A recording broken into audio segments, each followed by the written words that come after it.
السلام عليكم. النهارده ان شاء الله هنعمل صينيه فراخ بالبصل بطريقه حلوه قوي. تعالوا بقى نسمي الله ونشوف عملنا الفرخه الجميله دي ازاي.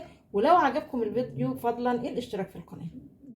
اول حاجه هجيب حله على النار او طاسه يعني، وهضيف فيها معلقتين زيت، وبعدين معايا هنا بصل شرايح. هقلب شويه كده لحد البصل ما يدبل معايا شويه. وانا بدبل البصل هرش عليه كده رشه فلفل اسمر. بعد البصل ما دبل شويه هضيف ليه فلفل الوان او اي فلفل تحبيه، وممكن ما تضيفيش فلفل يعني تكتفي بس بالبصل. ههدي النار وهضيف كده حاجه زي معلقه كده دبس رمان، عصير ليمونه كبيره، معلقه صغيره سماق، وملح كده حاجه بسيطه.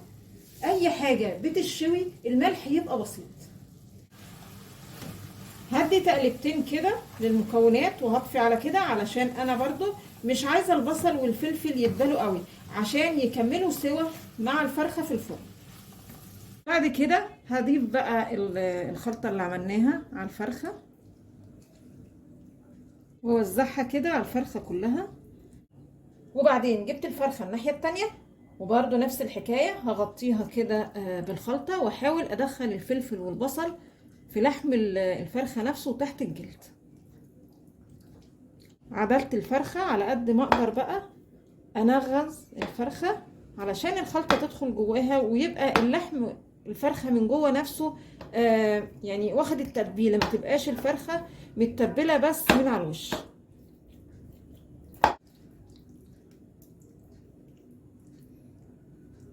تمام قوي كده.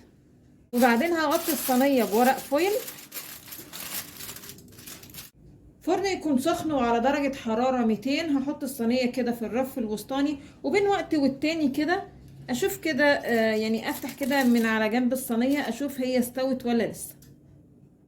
الفرخة خلاص كده استوت. جبت هنا يعني بشرت طماطميتين وحطيت كده عليهم حاجة بسيطة كده، ملح وبصل بودر وتوم بودر، وهدهن كده الفرخة بيهم. انا خلاص طفيت الفرن. هنقل بقى الرف تحت الشوايه، وهشغل الشوايه للفرخه بس تاخد لون. خلاص كده ده شكلها، وزي ما انتم شايفين بصوا البصل جميل جدا، وبصوا يعني حاجه اخر جميل. بعد كده عملت فرشه للفرخه علشان اقدمها عليها. جبت يعني حزمه كزبره على حزمه شبت، وقطعت عليها بصل شرايح وطماطم شرايح، ورشيت عليها كده رشه سماق بشويه ملح بسيطه.